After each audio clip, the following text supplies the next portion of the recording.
미국 뉴욕 증시가 9월 고용지표 발표를 하루 앞두고 혼조세로 마감됐습니다. 미국의 최대 알루미늄 생산업체 알코아의 올 3분기 순이익은 전문가 예상치를 상회했습니다. 미국의 최대 투자은행 골드만삭스는 연방준비제도가 경기 회복을 위해 막대한 규모의 양적 완화 정책을 시행할 것으로 내다봤습니다. 이에 따라 원달러 환율이 12개월 후에는 1,050원 수준으로 떨어져 약세를 지속할 것으로 전망했습니다.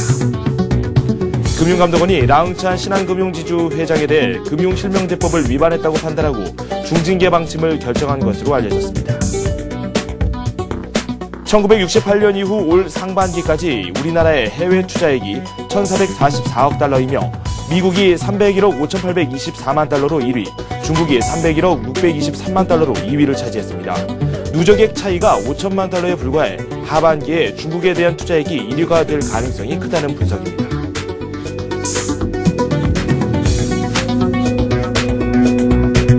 여러분 안녕하십니까. 출발 센 증시의 김종성입니다. 어제 우리 증시가 좀 조정을 받았습니다. 이 지난밤 마감된 미국 증시도 조정을 또 받았고요. 세계 시장이 아직까지는 관망 심리를 많이 보여주고 있는 것 같습니다. 이 마감된 상황부터 한번 점검을 해보도록 하겠습니다. 네, 미국 증시 조정세로 마감이 됐고요. 이 전날 어제 우리 증시도 좀 조정을 받으면서 마감이 됐습니다. 그래도 코스피가 1,900선은 지지를 받으면서 마감이 됐고요.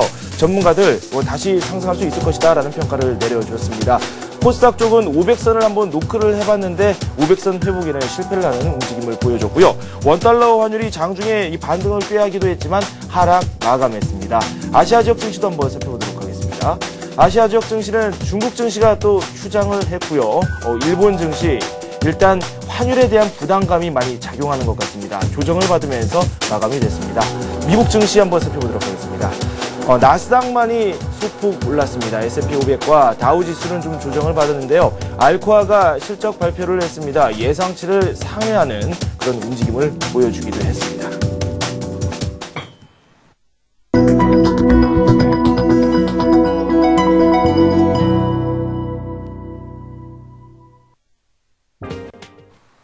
네, 오늘의 센 전략 시간입니다.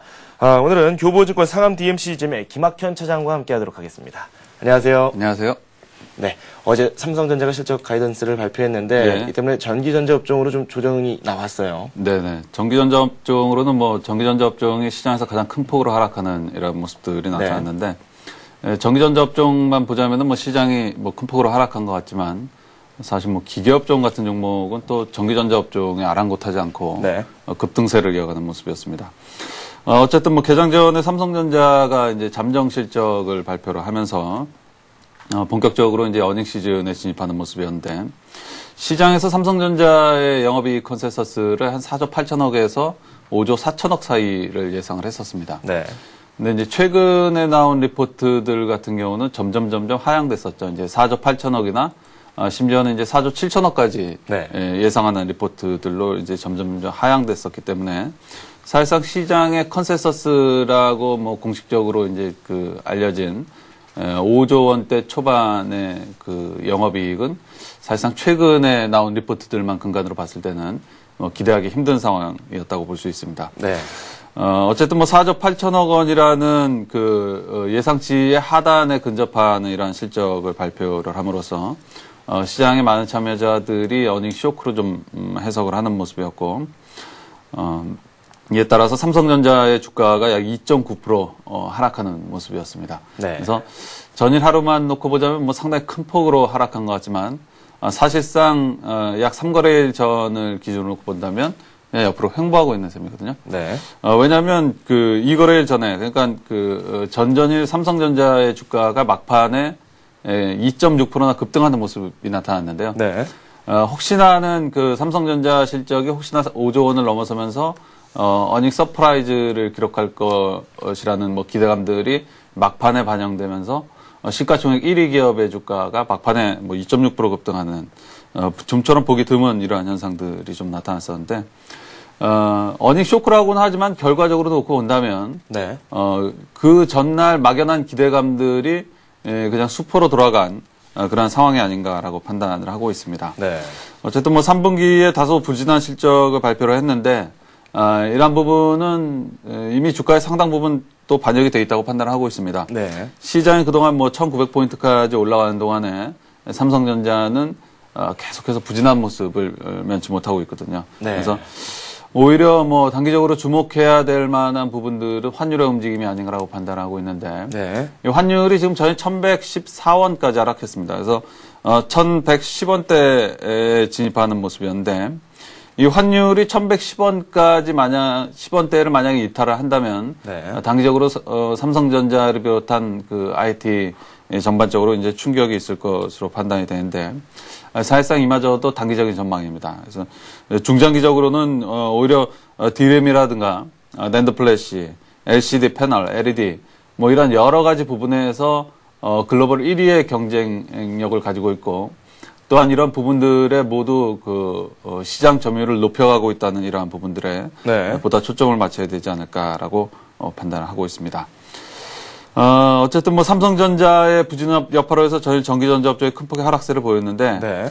기계업종 같은 경우는 뭐 앞서 말씀드린 것처럼 이러한 부분에 좀 아랑곳하지 않고 급등세를 보였습니다. 네. 대표적인 것이 이제 두산그룹주와 STX그룹주인데, 최근에 이제 두산그룹주와 STX그룹주가 움직이기 전에 이제 현대중공업, 그러니까 조선주죠. 네. 이 조선주가 먼저 2년 6개월 신고가를 형성해 나가는 모습이었는데, 2003년도에서 2007년도까지의 경기 사이클, 그러니까 지난 경기 사이클에서 이 조선주와 함께 움직였었던 것이 이제 두산그룹주, 뭐 SX그룹주, 뭐 이렇게 네. 볼 수 있는데, 네. 이러한 모습들이 지금도 좀 제한되고 있는 그런 상황이라고 판단이 됩니다. 네. 뭐 산업의 뭐 호황, 뭐 이런 그 개선, 뭐 이런 전망을 그리는 리포트가 9월 30일 날 좀 났었는데, 네. 이러한 부분들을 조금 시장에서 세산 부각되는 이러한 양상들을 보여나가고 있습니다.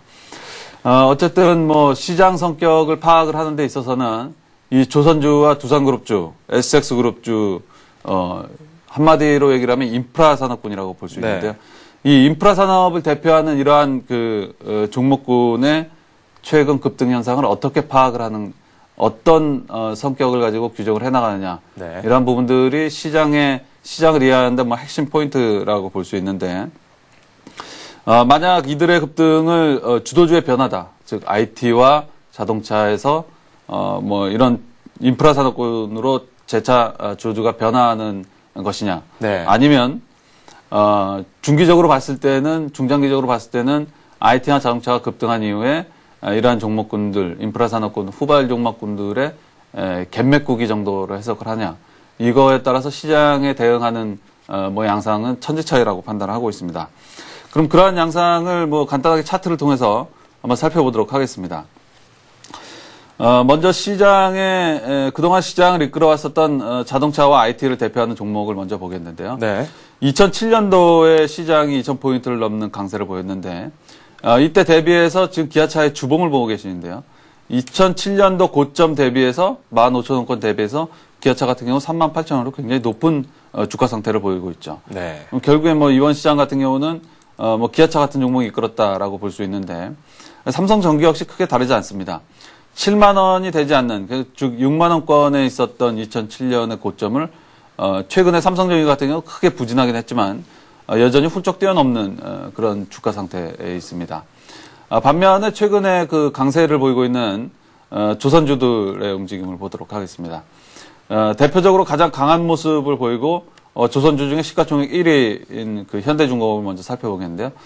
2007년도 고점권역인 50만 원권역 대비해서는 뭐 여전히 부진한, 최근에 뭐 강세를 보였지만 여전히 부진한 모습이죠. 네. 다음으로 뭐 바로 직전에 강세를 보였을 때 호남석유도 한번 보도록 하겠습니다.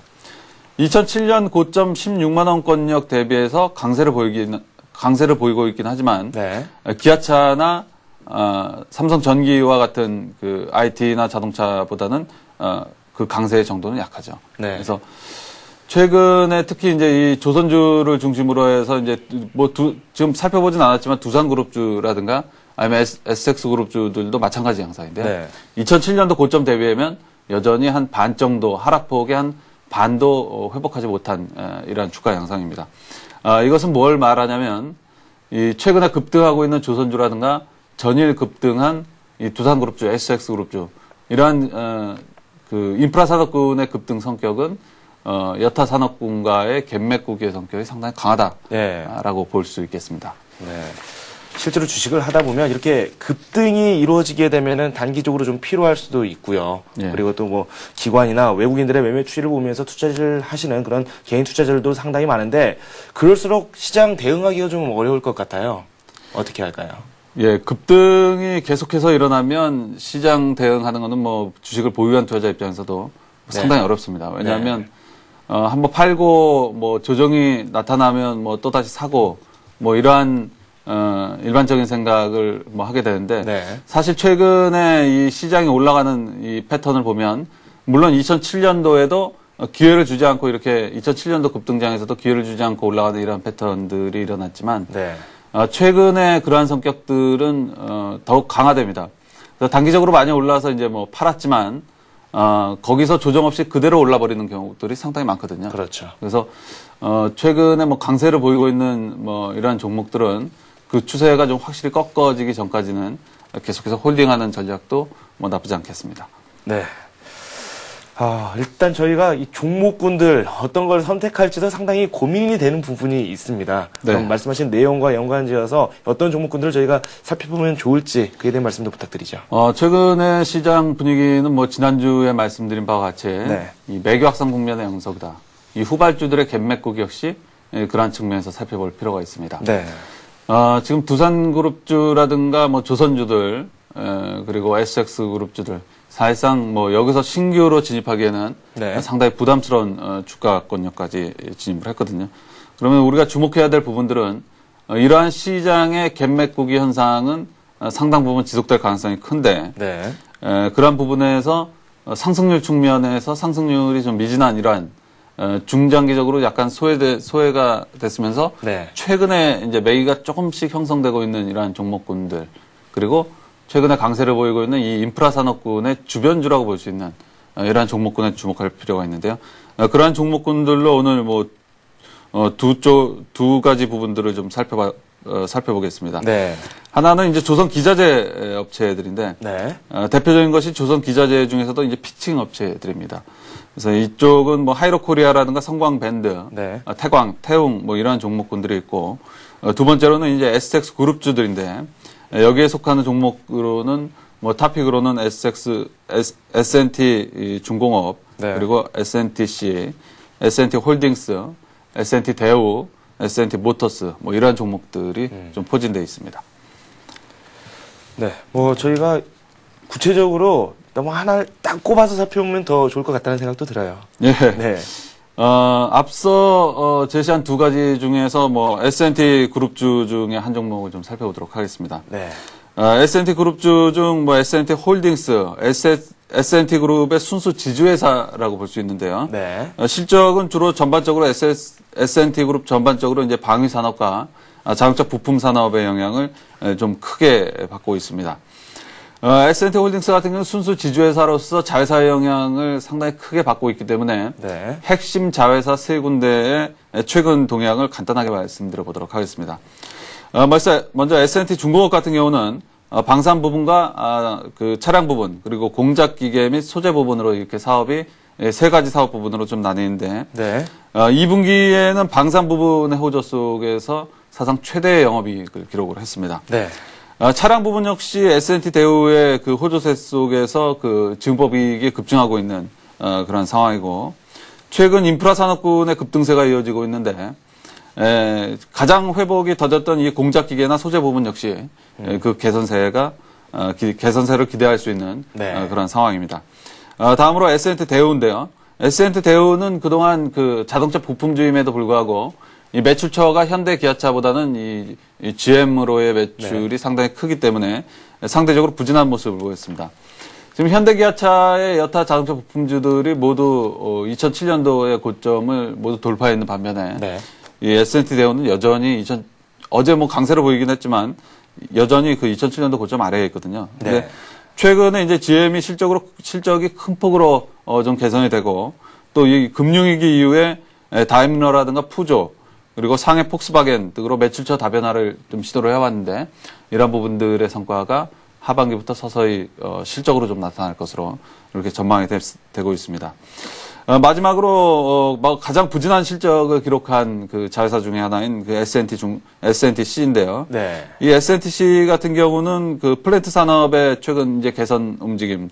S&TC 같은 경우는 뭐 원자력이라든가 화력 뭐 이런 부분들의 사업을 좀 또 많이 영위를 하고 있는데 네. 국내 대기업인 뭐 그 대림 산업이라든가 GS건설 뭐 이런 기업들과 함께 이 중동에서 활약을 하고 있는 기업입니다. 그래서 현재 그 상반기에 실적이 크게 부진했는데 이게 그 수익성이 낮은 그 매출이 한꺼번에 좀 인식이 됐거든요. 네. 근데 이 하반기에는 보다 수익성 높은 이런 것들이 좀 반영이 되고, 수주잔고가 현재 2천억을 상회하고 있습니다. 그래서 네. 하반기에는 좀 확실하게 실적이 큰 폭으로 개선되는 이런 움직임이 나타나지 않을까라고 전망을 하고 있습니다. 그래서 이렇게 S&T 중공업, S&T 대우, S&TC 핵심 3개의 자회사 모두가 하반기, 특히 이제 4분기부터 본격적으로 실적이 크게 개선될 것으로 기대를 하면서 이들의 지주회사라고 볼 수 있는 S&T 홀딩스를 오늘 좀 말씀드려봤는데요. 네. 간단히 차트 흐름 살펴보도록 하겠습니다. 지금 S&T 홀딩스의 일간 주가 차트 흐름을 좀 살펴보고 있는데요. S&T 홀딩스의 주가 차트에서 이 핵심 포인트라고 볼 수 있는 가격대에는 14,000원권역이라고 볼 수 있습니다. 지금 지난 2월에서 약 4월까지 이 14,000원권역에서의 상당한 지지력을 보여주다가 이탈한 이후에 재차 7, 8월에 이렇게 올라설 때 또 네. 다시 14,000원권역의 저항을 보여주고 있죠. 최근에 9월 달에 이거 14,000원권역을 돌파한 이후에 최근 지지력을 다시 보여주고 있다가 전일 큰 폭의 거래량과 함께 양봉이 형성되는 모습입니다. 네. 그래서 일단 매수가로는 전일 뭐 종가보다 100원 정도 아래인 가격인 14,500원을 좀 제시해 드리도록 하겠고요. 네. 손절 가격으로는 뭐 지지권역이라고 볼 수 있죠. 14,000원 가격 라인 정해 드리도록 하겠습니다.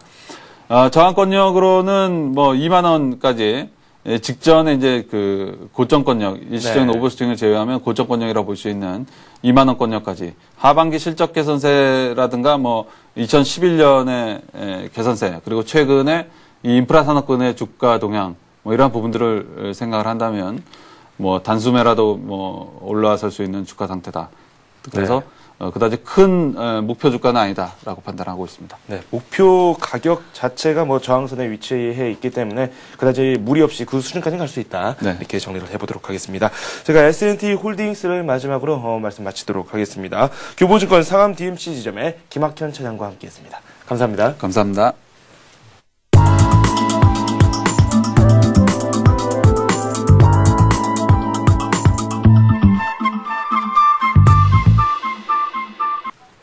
네, 뉴스 속에서 테마주를 발굴해 보도록 하겠습니다. 신한금융투자 평촌지점의 서정함 대리와 함께합니다. 안녕하세요. 네, 안녕하세요. 네, 먼저 지난주 살펴봤었던 종목부터 한번 점검을 해봐야 될 것 같습니다. 지난주 봤었던 종목들이 조금씩 눌리다가 지금 시세를 조금씩 분출하고 있어요. 아, 예, 맞습니다. 지금 네. 저번 주에 말씀드린 업체가 피팅 업체죠. 네. 그 태광, 성광밴드, 하이로코리아 이렇게 세 종목을 말씀을 드렸었는데요. 이 세 종목 제가 저번 주에 말씀드렸을 때보다 가격은 올랐습니다. 근데 이제 꾸준히 오른 건 아니고 아까 말씀하셨다시피 한번 네. 눌림목을 주고 올랐는데요. 그래서 앞으로 상승하기에는 이런 눌림목이 좀 거쳐야 할 필수 과정이라고 생각하시고 네. 그런 기회가 다시 한번 온다면 이제 조정시 분할 매수하시는 전략이 가장 좋을 것 같습니다. 지금 네. 태광, 성광밴드, 하이로코리아 3분기 실적 발표 앞두고 있는데요. 3분기 실적은 분명히 그 실적 가이던스 예측대로 나올 것 같고요. 4분기 실적도 조심스럽게 예측을 해봐야 되는데 역시 뭐 좋다고 생각을 하시면 좋을 것 같습니다. 네. 그렇기 때문에 3분기 실적 발표 후에 혹시 눌림목이나 이런 것들이 발생한다고 하면은요. 오히려 조정시에 분할 매수하시는 것을 전략으로 하시고 네. 태광은 제가 그때 말씀드렸던 그 목표가가요. 전일 종가는 3750원인데 32,000원을 단기 목표가로 말씀을 드렸었는데 네. 32,000원 도달을 한다고 하면은요. 뭐 좀 분할 매수 쪽으로 접근하셨다가 조정시에 다시 분할 매도 쪽으로 접근하셨다가 조정시에 다시 분할 매수 쪽으로 접근하시는 이렇게 매매를 하셔도 될 만한 종목이라고 좀 판단이 되고 있습니다. 네. 뭐 하이로코리아, 성광밴드 역시 제가 말씀드린 목표가 성광밴드는 27,000원, 그리고 하이로코리아는 2만원 보시면서요. 충분히 홀딩 하시거나 아니면 트레이딩 할 수 있는 구간에 설정되어 있으니까는 좀 관심 있게 보시면 될 것 같습니다. 자, 지금 4분기 실적도 괜찮을 것이다라고 앞에서 말씀을 좀 해주셨는데 그렇다면 이들 종목군들을 중장기로 보는 게 좋을까요? 예, 충분히 중장기적으로 보실 만한 지금 상황인데요. 왜 그러냐면 원래 그 태광과 성강밴드 같은 경우에는 그 2007년도가 역시 뭐 최고의 주가가 피크치였었는데요. 그렇죠. 지금 현재 그때 주가 상황만큼 매출액이나 영업이익이 발생을 하고 있고요. 그리고 역시 뭐 지금 계속 해외에서 플랜트 수주가 이어지고 있고 그 플랜트 발주도 지금 계속 이어지고 있습니다. 그리고 지금 현재 조선업체들도요. 지금 주가가 굉장히 강하게 상승하고 있지 않습니까? 조선업체의 상승과 이런 그 피팅업체에는 분명히 좀 굉장히 긍정적인 그런 비례 효과가 나타나는데 분명히 뭐 4분기 실적도 좋을 것으로 판단이 되기 때문에 홀딩 하셔도 좋을 것 같습니다. 네, 오늘의 소식도 한번 전해 들어야 되겠죠. 최근에 뭐 원화 때문에 참 말이 많고 주가에서도 이 원화 때문에 오르기도 하고 내리기도 하고 이런 변화가 상당히 많이 나오고 있어요. 오늘 뉴스 이것과 좀 관련된 거죠? 예, 그렇죠. 지금 뭐 내수주가 원화 강세 때문에 지금 이제 빛난다는 그런 뉴스 소식이었습니다. 지금 뭐 최근에 원화 강세는 이제 최근에 여러 가지 뭐 테마주를 많이 나올 만큼 굉장히 좀 주가에 크게 영향을 미치고 있는 상황입니다. 지금 이제 그 중에서 제가 오늘 말씀드릴 종목은요, 철강 업종과 그리고 이제 비철 금속 업종. 쉽게 말하자면 금속 업종이라고 생각을 하시면 될 것 같은데요. 지금 뭐 수입 원자재를 이제 상대적으로 싼 값에 살 수가 있게 됐죠. 원화가 강세가 되면서요. 그리고 현재 보유하고 있는 그런 원자재 가격도 올라가고 있습니다. 뭐 포스코 같은 경우에는 그 철강석 가격이 올라가고 있고요. 그리고 제가 좀 이따 말씀드릴 풍산 같은 경우에는 돈 가격, 구리 가격이 올라가고 있는데요. 뭐 싸게 수입해오고 가지고 있는 원자재 가격도 올라가고 있기 때문에 굉장히 좀 수혜주로 생각을 하시면 될 것 같습니다. 그리고 역시 3분기, 4분기 시장 역시 좋을 것으로 판단이 되기 때문에 제가 오늘 말씀드릴 종목은 포스코 그리고 현대 하이스코, 풍산 요 세 종목을 좀 말씀을 드리려고 합니다. 이 종목을 먼저 미리 오픈을 해 주셨습니다. 그렇다면 구체적으로 한번 살펴봐야 되겠죠. 포스코부터 살펴볼까요? 예, 지금 포스코 지금 계속 증권사에서 요즘에 이제 매수 추천 종목으로 드디어 나오고 있는 그런 상황인데요. 그거에 맞춰가지고 글쎄 충분히 한번 매수를 해놓을 만한 상황으로 판단이 되기 때문에 전일 종가는 포스코가 53만 8천 원이었었습니다. 최근에 뭐 외국인 순매수량도 계속 꾸준히 늘면서 주가는 좀 지난 바닥이었죠. 43만 천 원을 찍고 지금 올라오고 있는 상황인데요. 아직까지 상승 여력은 출봉률이 있다고 생각을 하고 있습니다. 내년 1분기부터는 실적이 좋아질 것이다. 실적 개선 기대감이 지금 나오고 있고요. 중국 철강석 가격도 상승을 하고 있고요. 그리고 역시 아까 말씀드린 대로 원화 강세 수혜주이기도 합니다. 3분기, 4분기 영업 실적은 각각 1.1조, 그러니까 1조 1,000억 그리고 4분기 실적은 1조 2천억 정도가 나올 것으로 판단이 되기 때문에 지금 시가총액 대비 만약에 2010년도 예상 영업이익을 이제 총 합계해 본다고 하면은요 아직 상승 여력은 충분히 있다고 생각을 하고요. 그리고 지금 4분기에는 광양의 후판 공장이 가동을 하고 그리고 4분기 뭐 철강석 가격이요. 전분기에 비해서 약 13% 정도 인하를 했기 때문에 만약에 4분기에 이 가격이 주가에 영향 안 미치면은 만약에 내년 1분기에는 충분히 미칠 수 있기 때문에 이제 긍정적인 상황으로 판단이 됩니다. 그렇기 때문에 포스코의 목표가는요. 60만 원을 제시해 드리고 싶고요. 60만 원? 예, 60만 원. 60만 원 제시해 드리고 싶고, 그리고 매입가는 현재 53만 5천 원에서 플러스 마이너스 5천 원 사이에서는 매수를 해봐도 될 것 같습니다. 그리고 손절가는, 아직 멀었습니다. 사실 44만 원을 손절가로 제시해 드리면서 충분히 여유있게, 가지고 홀딩하는 전략으로 가졌으면 좋겠습니다. 그렇죠. 뭐 동시호가 때 좀 조정을 받고 있는데 충분히 매수할 만한 그런 가격들을 좀 내려오는 것 같다는 생각이 들고요. 수급 측면에서도 한번 살펴보는 것도 좋을 것 같습니다. 지금 외국인들이 꾸준히 매수를 하다가 어제 좀 매도를 했고 지금 기관 쪽에서 다시 관심을 또 보여주고 있거든요. 수급은 양호한가요? 수급은 굉장히 양호하죠. 지금 보시면 사실 이제 외국인은 어제 잠깐 매도를 했었습니다. 하지만은요, 그 전에 한 10영업일간 연속으로 좀 순매수가 들어왔고요. 그리고, 기관의 순매수도 지금 4일째, 5일째 들어오고 있습니다. 지금 뭐 양대 축이죠. 국내 주식시장 양대 축인데 이 두 가지 매수 주체가 매수를 해준다고 하면은요, 주가는 충분히 수급적으로는 문제가 없을 것 같고요. 펀더멘탈 상으로도 문제가 없기 때문에 한번 사볼 만한 종목이 아닌가 이렇게 생각이 되고 있습니다. 지금 차트상으로 봤을 때는 조금은 최근 들어서 예, 예. 살아나고는 있지만 예. 초반에는 좀 많이 부진하지 않았습니까? 그렇기 때문에 뭐 그렇죠. 매물벽이라든지 예. 이런 쪽으로는 걱정이 없나요? 지금 매물벽 같은 경우에는 이미 어느 정도 넘어섰다고 네. 보셔도 될 것 같고요. 네. 그 다음 매물벽은 이제 56만 원대가 있을 것 같고요. 그리고 그 다음 매물벽은 아까 제가 말씀드린 목표가 60만 원대 있을 것 같은데요. 네. 그래서 지금 상황에서는 그런 매물벽이 크게 의미가 없을 정도로 지금 좀 업종으로 업황 턴어라운드가 가능한 종목이기 때문에 네네. 긍정적으로 보시고 네. 예, 한번 매수를 해보시는 게 어떤가 싶습니다. 매물벽이 56만 선에 그나마 있지만 그것도 뭐 충분히 잘 넘을 수 있다. 예. 네, 이렇게 저희가 분석을 하도록 하겠습니다. 그 다음 종목입니다. 현대 하이스코어에 대한 말씀도 한번 들어보도록 하겠습니다. 예, 현대 하이스코 같은 경우에는 포스코에 비해서 이제 뭐 시가총액이나 회사 규모로 봐서 좀 작은 회사죠. 네. 작은 회사지만 충분히 지금 현재로서는 회사가 내는 영업이익이나 향후 전망은 긍정적으로 지금 판단이 되고 있습니다.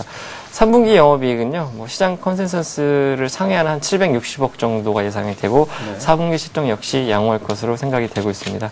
최근에 여름철 비수기였는데 불구하고 자동차 강판 판매가 좀 호조가 일어나면서요, 네. 뭐 좀 이제 굉장히 그 긍정적인 실적을 내고 있습니다. 그리고 최근에는 뭐 순천 공장에 아얀 증설에 1,260억 원 정도 투자를 하기로 이제 좀 결정을 했고요. 굉장히 뭐 회사로서는 긍정적인 얘기가 계속 나오고 있는데요. 최근에 수급적으로 보신다고 하시면은 현대하이스코는 기관 종목이라고 보시면 될 것 같습니다. 기관이 약 한 20영업일 가량 지금 계속 순매수를 하면서 현재 같은 강하게 올라오는 이런 상승 모멘텀을 좀 만들어 놨는데요. 네. 지금 이런 상승 모멘텀이 약간 좀 부담스러운 건 사실이긴 하지만은요.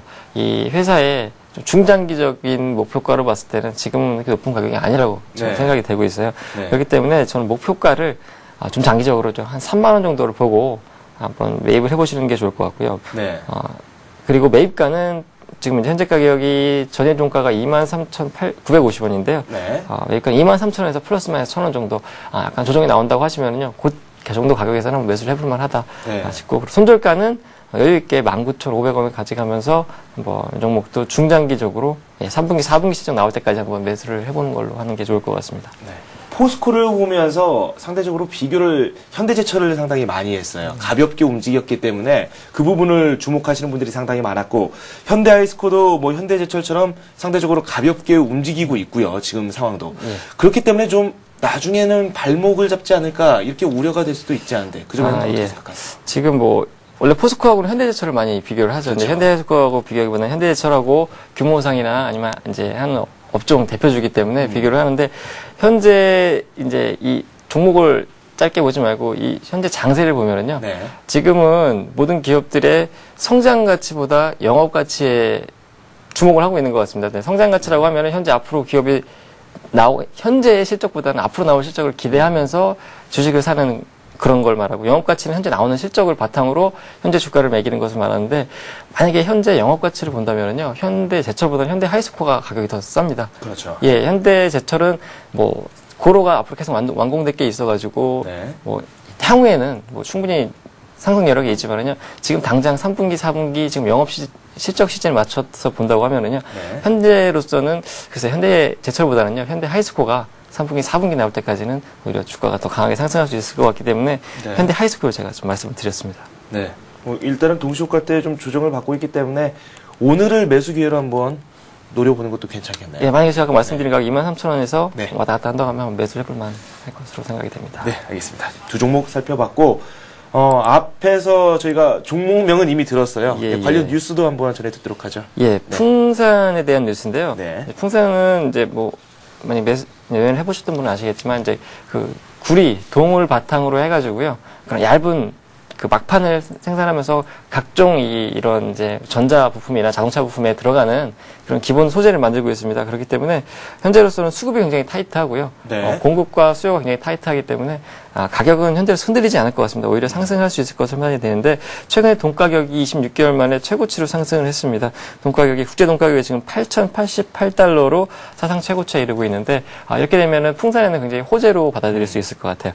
어제 종가 같은 경우에는 42,500원을 끝이 났는데, 네. 현재 3분기 영업이익 541억, 4분기 영업이익 703억 정도로 예상이 되는데, 4분기 영업이익은 아직까지 확실하게 예측할 수 없지만 3분기 영업이익은 분명히 한 540억 정도 나올 수 있을 것 같다 생각이 되고 있습니다. 그렇기 때문에 현재 비수기에도 불구하고 뭐 커넥터 리드 프레임용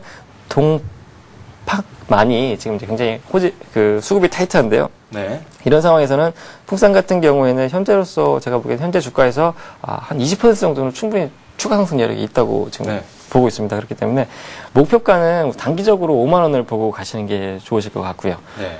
그리고 매입가는요 4만 2천 원에서 플러스 마이너스 1천 원. 지금 사실 지금 가격에서 멀지 않죠. 최근에 좀 조정을 받았습니다. 좀 이때가 오히려 매수할 수 있는 기회가 아닌가 이렇게 생각이 들고 네. 현재 이런 지금 차트상에서 보더라도요 좀 조정을 받고 21선에서 지지받고 있는데 사실상 지금 이제 차트를 보면 아시겠지만 그 전에서도요 21선을 크게 벗어나지 않으면서 주가가 상승하는 모습 보였었습니다. 그렇기 때문에 지금 상황에서도 오히려 좀 매수를 해봐도 늦지 않을 것 같고요. 손절가는 34,000원을 제시해 드리고 싶습니다. 한번 사서 좀 중장기적으로 홀딩하는 전략 네. 역시 좋을 것 같습니다. 네. 세 종목을 살펴봤는데 이들 종목들 가파른 상승세를 걷고는 있는데 그렇기 때문에 투자하시는 분들께서는 과연 비중을 어느 정도로 담아보는 게 좋을지 거기에 대해서 궁금증이 생길 수도 있거든요. 예. 지금 만약에 이 포스코하고 현대하이스코, 풍산을 세 종목을 가지고 비중을 제시해 드린다고 하면은요. 네. 아무래도 좀 포스코에 큰 비중을 가져가는 게 좋을 것 같습니다. 네. 주가는 좀 확실히 풍산이나 현대하이스코보다는 주가가 안정되게 올라가기 때문에 네. 현대하이스코에 한 50% 정도 투자를 하시고요. 그리고 풍산과 지금 이제 현대하이스코에 한 25%씩 나눠서 투자하시는 게 지금으로서는 가장 좋아 보이는데 네.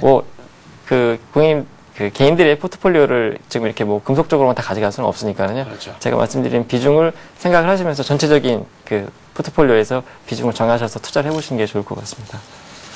네. 일단은 말씀을 한번 들어봤고요. 세 종목 오늘 포스코, 현대하이스코, 풍산까지 이렇게 살펴봤습니다. 네, 지금까지 서정함 대리와 함께했습니다. 감사합니다. 네, 감사합니다.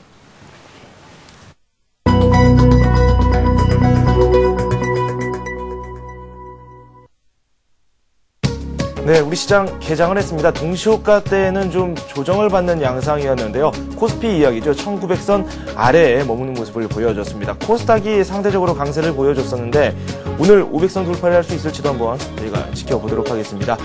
동시호가 마치고 이제 막 장이 개장이 됐는데 상황 한번 살펴보겠습니다. 삼성전자가 어제 큰 폭의 조정을 겪었는데 오늘 역시 조정을 좀 받고 있네요. 0.6% 지금 내리면서 장이 진행되고 있습니다. 포스코 저희가 말씀을 들어봤는데 0.1% 조정을 받고 있습니다. 조정권에 조금 많이 나올 경우에는 한 번씩 매수를 해보는 것도 좋다. 이렇게 서정함 대리로부터 말을 또 전해드리기도 했었죠. 자동차 관련주들이 최근에 좀 부진했었죠. 현대차가 반발 매수가 들어오고 있습니다. 0.6% 오르면서 장이 진행 중입니다. 현대중공업 0.2% 오르고 있는데 이 조선업종 쪽도 상황이 괜찮죠. 다시 또 하락으로 전환이 됐네요.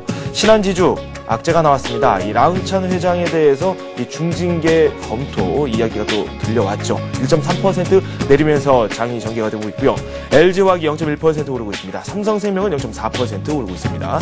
KB금융이 0.3% 내리면서 비교적 금융주의 상황은 썩 좋지 않은 것 같습니다. 기아차는 0.3% 내리면서 현대차와는 좀 다른 행보를 보여주고 있고요. SK에너지와 SK텔레콤 나란히 보합권입니다. LG디스플레이 이번 주 들어서 갭상승한 이후에 꾸준히 좋은 흐름을 보여줬습니다. 좀 급등에 대한 부담을 느끼는 것 같네요. 0.8% 내리면서 장이 현재 진행 중입니다. 롯데쇼핑은 0.1%, LG 역시 0.1% 오르고 있고요. 하이닉스 반발 매수가 들어오고 있습니다. 반도체 쪽으로 시황 괜찮을 것이다. 이런 평가가 나왔는데 어제 삼성전자 따라서 좀 하이닉스도 내림세를 보였었죠. 0.4% 오르고 있습니다. KT와 관련한 좀 좋지 않은 뉴스를 오늘 저희가 전해드린 바 있습니다. 주가는 별 영향을 받고 있지 않습니다. 예전부터 꾸준히 나왔던 이야기이기 때문이다. 이렇게 풀이가 많이 되고 있는데 0.3% 오르면서 장이 진행 중이고요. 우리금융 역시 0.6% 내리면서 신한지주 그리고 또 KB금융과 마찬가지로 금융주 부진한 모습을 보여주고 있습니다. 신세계가 0.3% 내리고 있고요. 네, 아래쪽에 있는 NHN 아직 가격 변동이 없습니다. 삼성물산은 0.9% 오르고 있고요. 현대제철, 철강 업종이 가볍게 움직이고 있습니다. 오늘 상당히 좋은 흐름을 보여주고 있습니다. 3%대 상승세를 보여주고 있습니다. KTNG가 0.7% 오르고 있고요.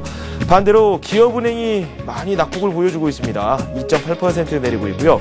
두산중공업이 기관의 매수세로 꾸준한 상승세를 보이다가 오늘은 좀 조정을 겪고 있습니다. 2.1% 내리고 있습니다. 삼성전기 드디어 매수세가 좀 유입이 되고 있습니다. 이 매수세 꾸준히 유지가 될지 상당히 궁금증을 낳고 있습니다. 0.8%에서 1.2%대의 상승세를 보여주고 있고요. 아직까지는 12만 원 선을 회복하지는 못했습니다. 제가 코스닥 쪽이 흐름이 괜찮다라고 말씀을 드렸는데 현재 498선을 기록하고 있습니다. 시가총액 상위 종목군들 나란히 빨간불을 켜고 있습니다. 셀트리온, 서울반도체, SK브로드밴드 지금 강보학권에 머물고 있고 SK브로드밴드 같은 경우는 어제 저희가 관심 종목으로 살펴봤었던 종목인데 흐름이 괜찮습니다. 오늘 1%대 상승세를 보여주고 있고요. OCI 머티리얼즈가 1%, 태웅이 3% 넘게 현재 오르고 있고요. 포스코 캠텍, SK컴스 그리고 성광밴드 좋은 흐름을 보여주고 있습니다. 이 중에서 성광밴드 조정이 있을 때 한번 매수를 해보자라는 말을 또 듣기도 했는데 오늘 급등하면서 장을 출발하고 있습니다. 태광이 0.1% 오르고 있고요. 뭐 이 밖에도 GS 홈쇼핑 뭐 좀 조정을 받고 있지만 하나투어 같은 경우는 상승세를 그대로 유지하고 있습니다. 이렇게 해서 시초가 상황 저희가 살펴봤습니다. 네, 주식시장 개장을 했고 이제 구체적인 소식도 살펴봐야 되겠죠. 현대증권 투자컨설팅센터의 배성영 연구원 연결되어 있습니다. 안녕하세요. 예, 안녕하세요. 네, 상대적으로 코스닥 쪽 상황이 더 좋습니다. 거래소 쪽은 1900선을 좀 이탈을 했는데 일시적인 것인지 아니면은 또 다시 내릴 것인지 그에 대한 연구도 좀 필요해 보이고요. 현재 시초가에 대해서 어떻게 생각하십니까? 예, 일단 뭐 주말 미국 시장이 고용 지표를 앞둔 상황이기 때문에 다소 금일은 쉬어가는 흐름이 전개되고 있는 상황이고요. 장 초반 외국인들이 약 100억 정도의 그런 순매도를 보이면서 거래소 시장은 다소 쉬어가는 흐름을 보이고 있습니다. 반면 이제 대형주들이 약간 좀 주춤하면서 중소형주 위주로 수익률 게임이 계속해서 좀 더 이어지는 상황이 전개되고 있고요. 오늘 시장의 흐름은 역시 이제 주말 고용지표가 다소 비중이 높은 증시에 미치는 영향이 큰 지표이기 때문에 그러한 지표 발표에 앞서서 다소 쉬어가는 흐름이 그렇게 예상이 되고 있습니다. 네, 지금 상대적으로 철강 쪽이 괜찮습니다. 현대제철 같은 경우 2% 넘게 오르고 있고요. 특징적인 업종 그리고 종목 한번 살펴보도록 하죠. 예, 일단 뭐 최근 이번 주 들어서 원달러 환율의 그런 변동성이 하락 변동성이 다소 좀 커지고 있는 상황이고요. 네. 역시 이제 G20을 앞두고 위안화 절상 압력이 계속되는 가운데 외국인들의 주식 순매수 규모가 커지면서 네. 원달러 환율 압력도 계속해서 받고 있는 상황입니다. 예, 그러한 상황에서 역시 이제 원화 강세 수혜주인 철강이라든가 내수 업종들 그리고 여행이나 항공 업종들이 최근에 좋은 흐름을 보여주고 있고요. 뭐 조선주의 흐름 역시 이제 경기 회복 기대와 함께 원화 강세의 그런 수혜가 예상된다고 보시면 될 것 같습니다. 따라서 역시 이제 단기적으로는 좀 환율 동향에 따른 그 섹터별 주가 흐름에 좀 더 관심을 가질 필요가 있겠고요. 뭐 오늘 중요한 것은 이제 역시 이제 일주일 만에 중국 시장이 개장을 합니다. 그래서 10시 반에 개장할 예정인데요.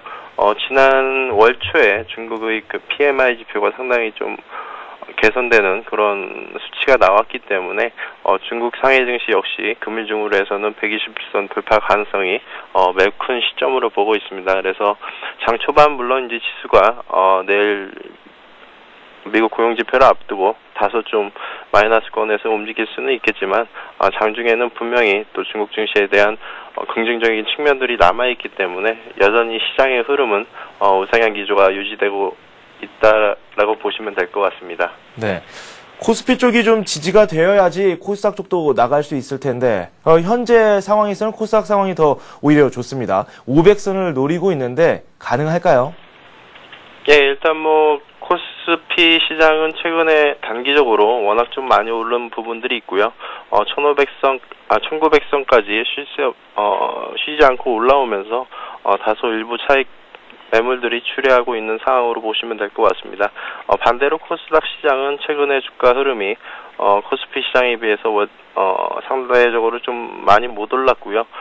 그에 따라서 오늘은 오히려 대형주들이 좀 쉬면서 중소형주 쪽으로 매기가 쏠리는 가운데 코스닥 종목 쪽으로도 일부 활발한 흐름들이 이어지고 있다라고 보시면 될 것 같습니다. 역시 이제 거래소 시장이 안정적으로 큰 지수의 급락 없이 안정적인 상승을 보이고 있기 때문에 전반적인 투자 심리는 호전이 될 수가 있다고 볼 수가 있겠고요. 그에 따라서 코스닥 시장도 그동안 상대적으로 좀 부진했던 그런 흐름들에서 벗어나서 종목별로 활발한 강세 흐름이 좀 더 이어질 수 있을 것으로 예상하고 있습니다. 네. 기대가 되는 부분이 분명 있긴 합니다. 네, 지금까지 현대증권 배성영 연구원과 함께했습니다. 감사합니다. 예, 감사합니다. 예. 네, 이번엔 외환시장도 한번 살펴보고요. 채권까지 묶어서 살펴보도록 하죠. NH투자증권 리서치팀의 전소영 연구원 연결되어 있습니다.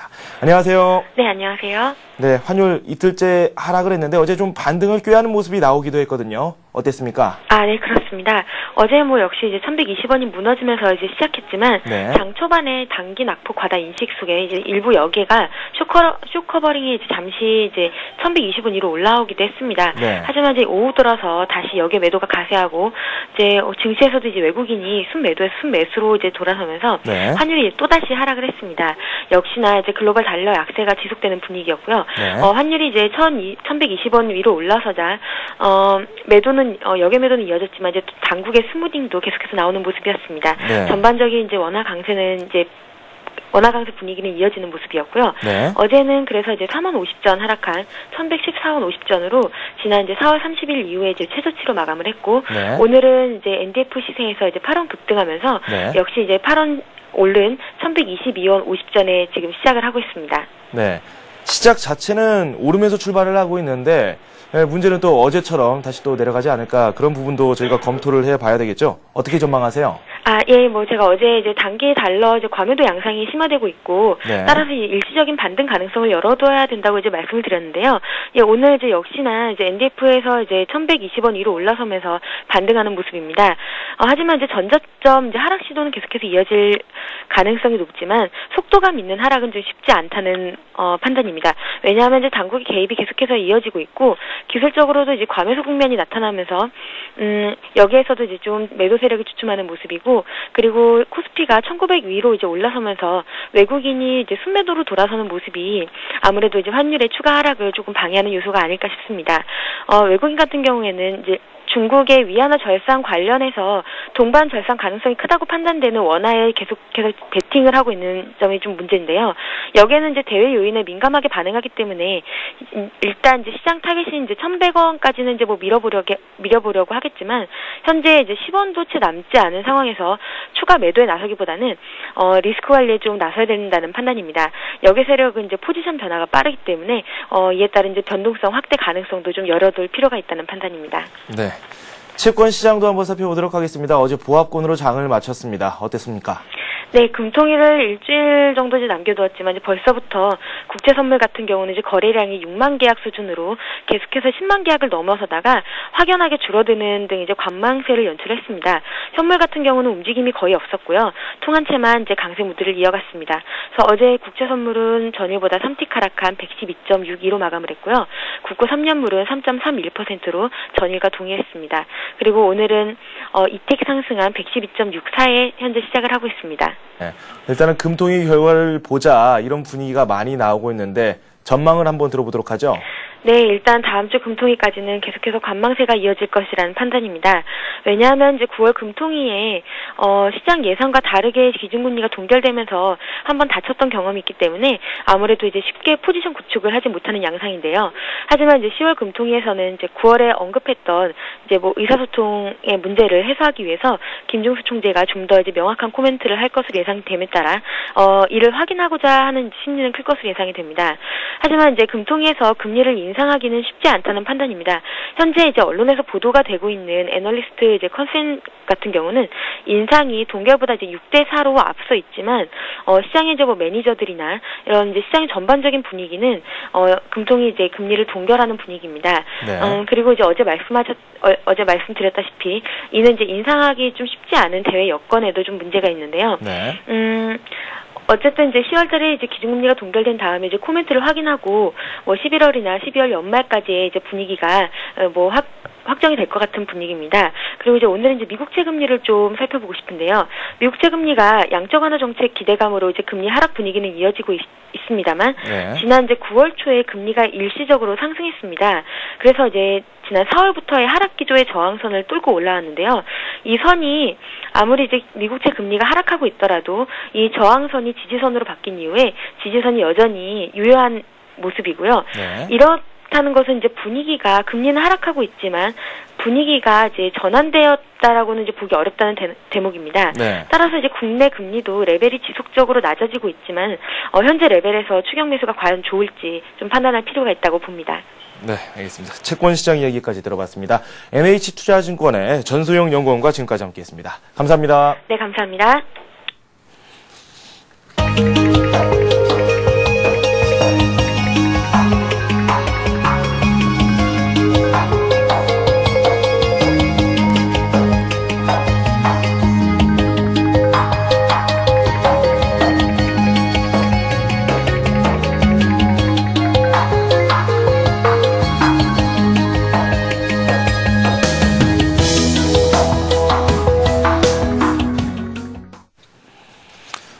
네, 개장을 했고 지금 우리 시장 현재 코스피가 1895를 기록하고 있습니다. 발걸음이 좀 무거운 모습인데 구체적으로 한번 저희가 이야기를 나눠보도록 하겠습니다. 이트레이드 증권 온라인 PB센터의 정영훈 과장 연결되어 있습니다. 안녕하세요. 예, 안녕하세요. 네, 코스피 쪽 제가 발걸음이 무겁다라고 말씀을 드렸는데 실제로 0.2% 정도 내리면서 장이 전개가 되고 있습니다. 어떻게 보십니까?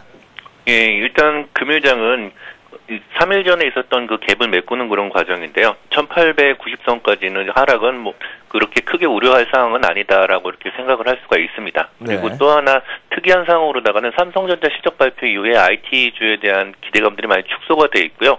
앞으로 시장은 앞으로 발생될 이벤트인 10월 15일에서 18일까지 열리는 중국의 오중전에 대해서 시장의 관심이 좀 쏠릴 것 같습니다. 그래서 지수상으로다가는 제한적인 좀 낙폭이 가능한 그런 시장이고요. 다음 주에 옵션 만기일도 있기 때문에 시장이 하락을 한다라고 하더라도 큰 폭의 뭐 가격적인 조정보다는 기간 조정이 좀 있을 것 같고요. 그 상황에서 그동안 좀 빠졌던 중국 관련 주식들이 다시 한번 힘을 받는 그런 한 주가 되지 않을까 예상을 합니다. 네.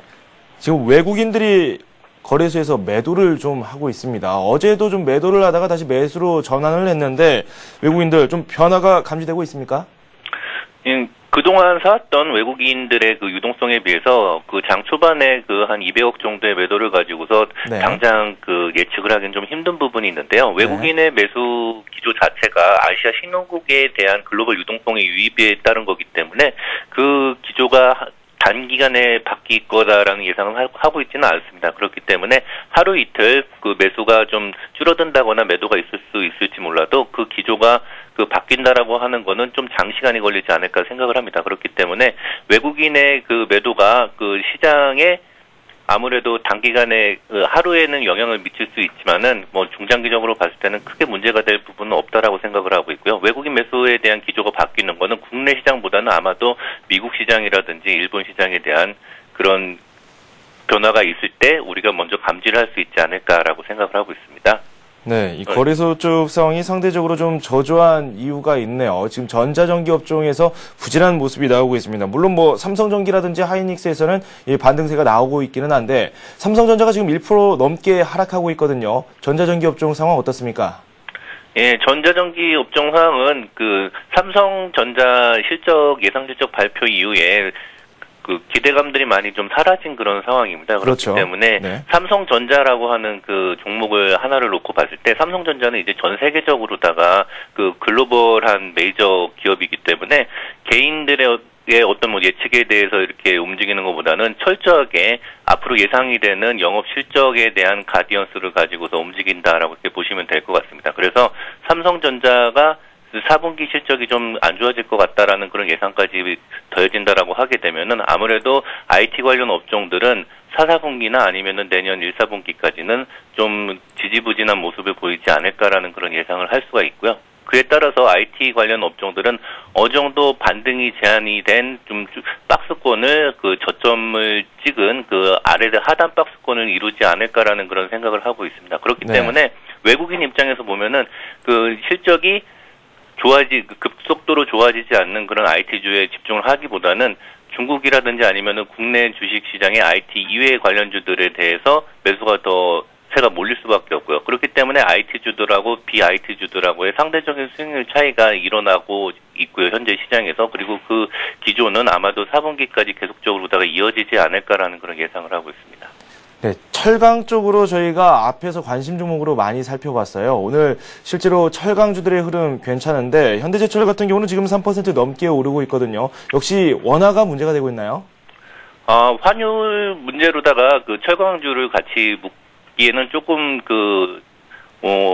아무래도 좀 과하게 평가되는 그런 면들이 있는데요. 네. 일단은 글로벌 유동성들이 실제로다가 그 글로벌 유동성들이 움직일 때 아무래도 아시아 신흥국 쪽으로 다 몰리고 또 하나 이제 몰릴 수 있는 부분들이 철금속, 그 철광이라든지 그 커뮤니티라고 하는 그런 그 글로벌 자원 쪽으로다가 몰릴 수 있는 그런 가능성이 상당히 높습니다. 그래가지고서 철강주라든지 아니면은 비철금속 관련주들, 그다음에 광산 관련주들이라고 얘기를 하는 자원개발주들 위주로다가 한 섹터로다가 보고서 그 생각을 하시면 될 것 같은데요. 굳이 철강 쪽하고 다른 쪽하고를 그 분리를 하는 것보다는 철강 쪽도 어떤 커뮤니티 한 부분으로서 같이 외국인들 매수세가 충분히 유입이 될 수 있다라고 이렇게 보시면 될 것 같고요. 네. 그렇기 때문에 실제로다가 움직이는 종목들은 큰 주식들 중에서는 이제 현대제철 같은 것들이 크게 보이긴 하지만은 국내 이제 거래소라든지 아니면 코스닥 쪽의 작은 종목들 중에서도 역시 그 비철금속이라든지 히토류 관련 종목들이 움직임이 좋은 것들도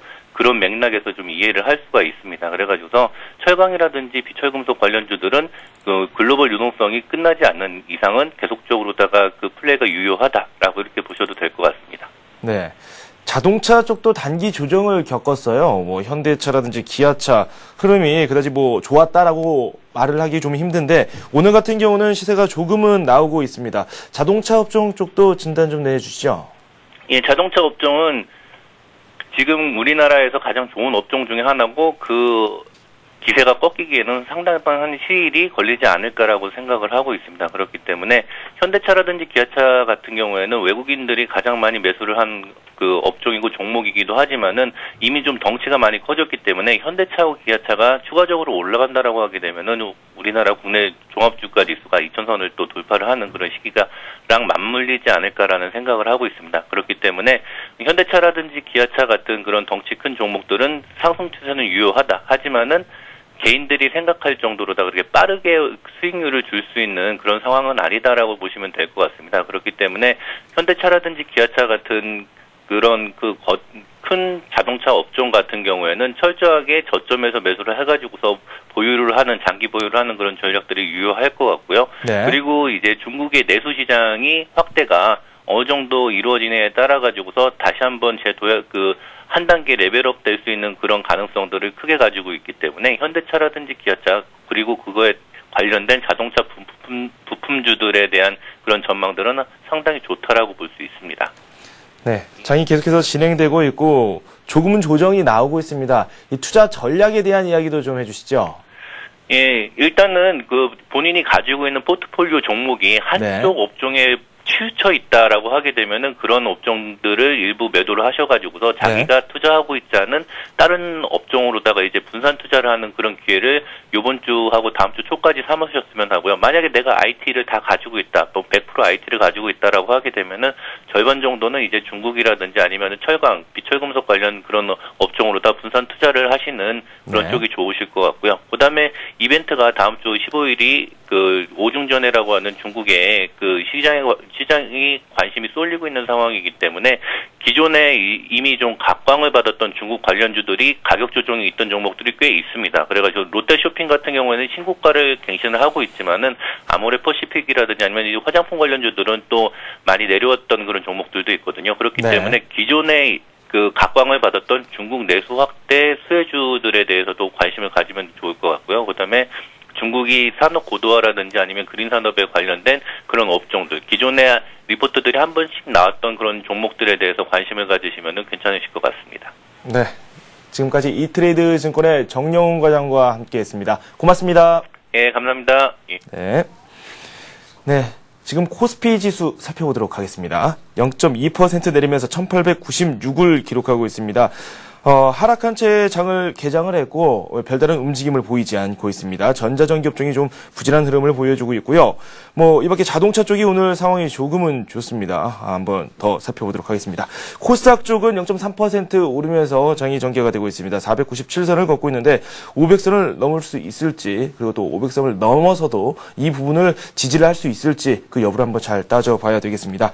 출발 센증시 저희가 준비한 소식은 여기까지고요. 저는 잠시 후에 이슈는 마켓앤 센증시에서 다시 한번 찾아뵙도록 하겠습니다. 시청해주신 여러분 고맙습니다.